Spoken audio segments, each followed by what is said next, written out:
بسم اللہ الرحمن الرحیم والصلاة والسلام علی رسول کریم عزت کرم قدر بحمدہ تعالی۔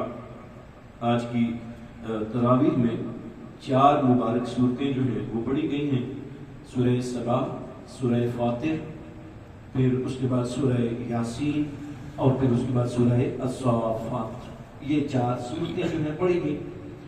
چاروں صورتوں کا بنیادی موضوع، بنیادی مقدمہ جو ہے اللہ جل مجدہ الکریم کا اپنی توحید کو منوانا، رسالت مآب صلی اللہ علیہ وآلہ وسلم کی رسالت کو منوانا، اور بالخصوص یوم آخرت کے حوالے سے فکر دینا۔ سورہ سبا جب ہم پڑھتے ہیں، اس کا آغاز اور سورہ فاطر کا آغاز دونوں کا اللہ تعالیٰ کی حمد کے ساتھ ہوتا ہے، الحمدللہ۔ دونوں میں یہ آغاز میں یہ کلمات آتے ہیں۔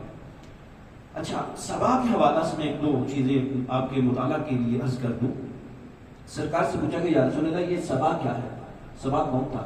تو حضور نے ارشاد فرمایا کہ سبا ایک شخص تھا جس کے 10 بیٹے تھے۔ کتنے بیٹے تھے جناب؟ 10 بیٹے تھے۔ 6 بیٹے اس کے یمن میں رہتے تھے اور 4 بیٹے اس کے ملک شام میں رہتے تھے، ٹھیک ہے جی۔ اور یہ جو علاقہ تھا اس کو آباد کیا تھا سبا کے بیٹوں نے، اور یہی یہ علاقہ تھا کہ بعد میں ملکہ بلقیس جو ہے، جن کا ذکر سورہ النمل میں ہوا ہے، وہ یہاں کی بادشاہ بنتی ہیں۔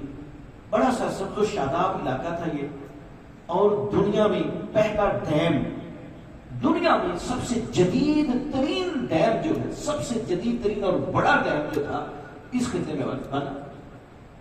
اور ویسے بنیادی طور پر یہ شروع میں یہ علاقہ جو تھا یہ ریگستانی علاقہ تھا۔ یہ ڈیم بننے کی وجہ سے پھر اس علاقہ میں کاشت ہوئی، اور پھر اس علاقہ کی جو پہاڑیاں ہیں ان پہ سبزہ ہوگا، اور پھر یہ سرسبز و شاداب علاقہ بنا۔ اور یہ جو ڈیم تھا، اس ڈیم سے 10 نہریں نکلی۔ کسی نہریں نکلی تھی؟ 10 نہریں نکلتی تھی، اور جب وہ 10 نہریں نکلتی تھی تو وہ پھر علاقوں کو وہ شاداب کرتی تھی، سیراب کرتی تھی۔ اللہ رب العالمین فرماتے ہیں کہ دیکھو اے مکہ والو، میں نے اتنا بڑا ان کو خوبصورت علاقہ دیا، لیکن جہاں پر میری نافرمانی آئی میں نے سب کچھ ختم کر دیا، میرے لیے کچھ مشکل نہیں ہے۔ وہی ڈیم جو ان کی خوشحالی کا سبب تھا، وہی ڈیم ان کی بربادی کا سبب بھی بن گیا۔ یہ جو ڈیم بنا ہوا تھا یہ بڑے بڑے پتھروں کے ساتھ بنا ہوا تھا۔ آج فیض صاحب نے دیکھا ہوا اہرام مصر، انسان کی عقل دنگ رہ جاتی ہے۔ دنیا کے 7 جو ونڈرز ہیں، دنیا کے 7 عجوبے جو ہیں، ان میں اہرام مصر بھی ہے۔ اس کی جو جس انداز سے پتھروں سے چنائی ہوئی، آج کا انجینئر بھی حیران ہے یار اس قوم میں کیسے ان لوگوں نے یہ کام کیا۔ بالکل وہ قوم سبا کا جو ڈیم تھا نا، وہ بھی ایسے پتھروں سے بنا ہوا تھا، اور 3 لیول تھے اس کے، 3 لیول۔ دنیا میں اتنا خوبصورت، اتنا جدید ڈیم آج تک نہیں بن سکا۔ تاریخ اٹھا کر دیکھ لیجئے گا، ہاں جی، اتنا بڑا ڈیم آج تک نہیں بن سکا دنیا میں۔ اور وہی پھر ڈیم جو تھا ان کی تباہی کا سبب بنا۔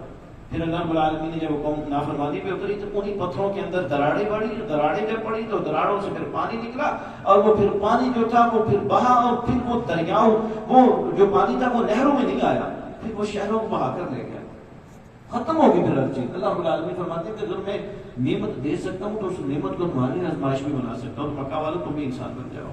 یہ ان کو سمجھایا گیا اصل میں۔ اور اسی مبارک صورت میں اللہ رب العالمین نے ایک بڑی خوبصورت انداز سے بات سمجھائی۔ اللہ تعالیٰ فرماتے ہیں جو میرے اپنے منیب ہوتے ہیں نا جی، میری طرف رجوع کرنے والے ہوتے ہیں، میں ان کو اوپر انعامات کرتا ہوں اور تمہاری سوچ سے بڑے انعامات دیتا ہوں۔ آیت نمبر اگر 9 ہم پڑھیں، اس کا جب اختتام ہوتا ہے ان فی ذلک لآیۃ لکل عبد منیب، بے شک اس میں نشانی ہے ہر رجوع کرنے والے شخص کے لیے۔ اور رجوع کرنے والے شخصیات میں 3 مثالیں اللہ تعالیٰ نے بیان کی، حضرت داؤد علیہ السلام کی، حضرت سلیمان علیہ السلام کی، اور قوم سبا کی۔ یہ نچوڑ ہے اس پوری صورت کا۔ اللہ رب العالمین فرماتے ہیں میں نے داؤد علیہ السلام کو نعمتیں دی، میں نے سلیمان علیہ السلام کو نعمتیں دی، میں نے قوم سبا کو نعمتیں دی۔ جو جیسے جیسے شکر کرتا گیا ان کی نعمتیں بڑھتی گئی، اور جو انہوں نے شکر چھوڑ دیا ان کی نعمتیں چھنتی گئی۔ زندگی کا فارمولہ یہ، اور اس پوری صورت میں یہ بیان کیا گیا۔ اور میں سیدھا سیدھا یہاں سے کچھ آیات پڑھتا ہوں آپ یہ مضمون سمجھانے کے لیے۔ وَلَقَدْ آتَيْنَا دَاوُودَ مِنَّا فَضْلًا، اور یقیناً ہم نے داؤد علیہ السلام کو اپنا فضل عطا کیا۔ کیسے؟ یا جبال وَبِّنِي مَعَهُ وَالطَّيْرِ وَأَقْلِلْنَا لَهُ الْحَدِيدَ، ہم نے پہاڑوں کو کہا کہ اے پہاڑوں میرے داؤد علیہ السلام کے تابع ہو جاؤ، اس کے ساتھ چلنا شروع کر دو، پرندوں اس کے ساتھ چلنا شروع کر دو۔ وَأَلَنَّا لَهُ الْحَدِيدَ، اور ہم نے ان کے لیے لوہے کو نرم کر دیا۔ یہ کمال تھا اللہ تعالیٰ نے جناب داؤد علیہ السلام کو یہ کمال دیا تھا۔ لوہا پکڑ دے، جس لوہے کو پگھلانے کے لیے جتنا اتنا پروسیس کرنا پڑتا ہے، بھٹیوں میں ڈالنا پڑتا ہے. اللہ کے پیغمبر کی شان یہ تھی، اللہ کے پیغمبر کا معجزہ یہ تھا، طاقت اللہ تعالیٰ نے یہ عطا کی تھی. ایسے ہاتھ میں پکڑتے اور اس کو جیسے چاہتے بنا لیتے، ایسے جیسے پانی ہاتھ میں آ جاتا ہے نا، ایسے پانی ہو جاتا. جناب داؤد علیہ السلام کے ساتھ آپ ان کی زریں بنائیے اور زروں کو بڑے اچھے انداز سے بنائیے. اور پھر آگے اللہ فرماتے ہیں کہ صرف یہی نہیں، ان کے فرزند جناب سلیمان علیہ السلام اور ہم نے سلیمان علیہ السلام کے لیے ہوا کو جو ہے وہ مسخر کر دیا، اور ان کی صبح ایک شہر، ان کی صبح 1 مہینہ کے مطابق ہوتی تھی اور ان کی شام 1 مہینہ کے مطابق. مطلب کیا؟ ایک تیز رفتار گھوڑا دوڑ کر جتنا 1 مہینے میں سفر طے کرتا ہے، اللہ کے پیغمبر حضرت سلیمان علیہ السلام کا تخت لمحوں میں وہ سفر جو تھا وہ طے کر لیا کرتا تھا. ہوا کے اوپر تھا نا، ہوا آپ کے تابع تھی. کل کی سورہ سعد میں آپ پڑھیں گے، سورہ کے مابعد کی قرآن کریم میں، کہ ہم نے ان کے لیے ہوا کو مسخر کر دیا، اور جہاں جس طرف چاہتے رخ کرتے، حکم کرتے، ہوا کا رخ ہو جاتا ہے. جہاں کتنا بڑا اللہ تعالیٰ اپنے نبیوں کو اختیار عطا فرماتا ہے، اتنا بڑا اختیار عطا کرتا ہے. یہ بات میں پھر کر رہا ہوں، ظاہر ہے جی جب بات کریں گے ہم انبیاء کے فضائل کی تو ہم ان سب سے اوپر اپنے حضور کی بات تو رکھیں گے. ہم یہ کہتے ہیں یہ مقتدیوں کے فضائل ہیں، امام کے فضائل کیا ہوگا؟ ان کا اتنا اختیار ہے تو امام کا اختیار کتنا ہوگا؟ عزیزان گرامی قدر. اور پھر اللہ رب العالمین نے ایک چیز یہاں پر بیان کی، یعملون له ما یشاء من محارب وتماثیل وجفان کالجواب وقدور الراسیات. یہ آیت نمبر 13. میں بالخصوص نوجوانوں کو کہوں گا، ہسٹری سے تعلق رکھنے والوں کو مطالعہ کرنا چاہیں آپ. واللہ بخدا آج ہم ہائی رائز کے نام سے واقف ہیں نا، ہائی رائز بلڈنگز دنیا میں. برج خلیفہ نام سنا ہوا دنیا کی بلند ترین بلڈنگ ہے. قرآن کہتا ہے ان کی بلڈنگوں کے سامنے ابھی کچھ بھی نہیں ہے. یہ کچھ بھی نہیں ہے جتنی ان قوموں کے ہاں یہ بلڈنگز تھی. ہم سمجھتے ہیں شاید سارا کچھ یہ آج بڑا ماڈرن دور ہے، اور دنیا نے ہم سے زیادہ کہیں ماڈرن دور دیکھے ہوئے ہیں. بات صرف ڈسکوری کی ہے، شاید ڈسکوری اس طریقے سے ملے گی، اور ڈسکوری جو ملے گی وہ قرآن کریم کی آیات سے ملے گی. یہاں ہند دے دیے گئے اتنے مضبوط کرے اللہ رب العالمین بیان فرما رہے ہیں جو انہوں نے دی ہے. اور پھر ایک اور میں دلچسپ چیز عرض کرنا چاہوں. پھر اس کے بعد لقد کان لسبأ فی مسکنہم آیہ، قوم سبا کے لیے ان کے گھروں میں نشانیاں تھی. جنتان یمین و شمال، باغات تھے ان کے بائیں طرف اور دائیں طرف، اور ہم نے کہا تھا کلوا من رزق ربکم واشکروا لہ بلدۃ طیبۃ ورب غفور. کھاؤ اپنے پروردگار کے رزق سے اور اس کا شکر ادا کرو، بہت خوبصورت ہم نے تمہیں شہر دیا ہوا ہے اور تمہارا رب جو ہے وہ بخشنے والا ہے. عزیزان گرامی قدر، یہ منظر نامہ جو ہے اللہ رب العالمین نے ہمارے سامنے رکھا. اور پھر اسی منظر نامے کے آگے اللہ جل مجدہ کریم نے مختلف انداز سے پھر کفار مکہ کو اور دلیلوں کے ساتھ سمجھایا، لیکن یہ واضح طور پر دلیلیں دی.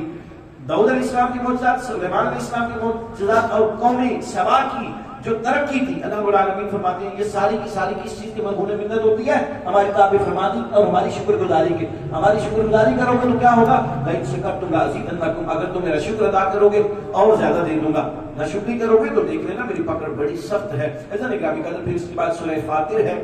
سورہ فاطر کا دوسرا نام جو ہے سورۃ الملائکہ بھی ہے، سورۃ الملائکہ. اس کی پہلی آیت میں پڑھ دیتا ہوں اور پھر آگے بڑھتے ہیں. الحمدللہ فاطر السماوات والارض، تمام تعریفیں اللہ کے لیے ہیں جو زمین و آسمان کا پیدا فرمانے والا ہے، بنانے والا ہے.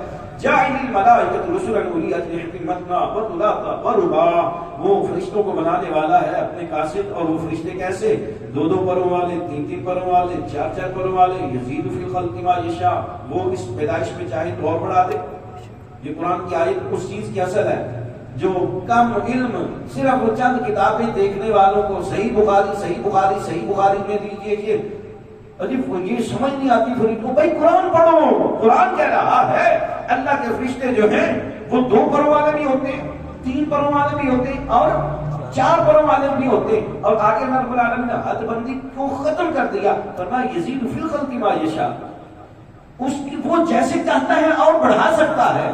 اللہ سے کوئی پوچھنے والا نہیں ہے. لہذا فرشتوں کے پروں کی تعداد کا تعین کرنا انسان کے بس کی بات نہیں ہے، کیونکہ یہ خلقت الہی کے اوپر، یعنی اللہ تعالیٰ کی صفت خلق جو ہے، پیدا کرنے کی جو خلق اللہ تعالیٰ کی صفت ہے، اس کے اوپر یہ چیز آتی ہے. اور اللہ رب العالمین جیسے چاہے اس چیز کو کر سکتا ہے.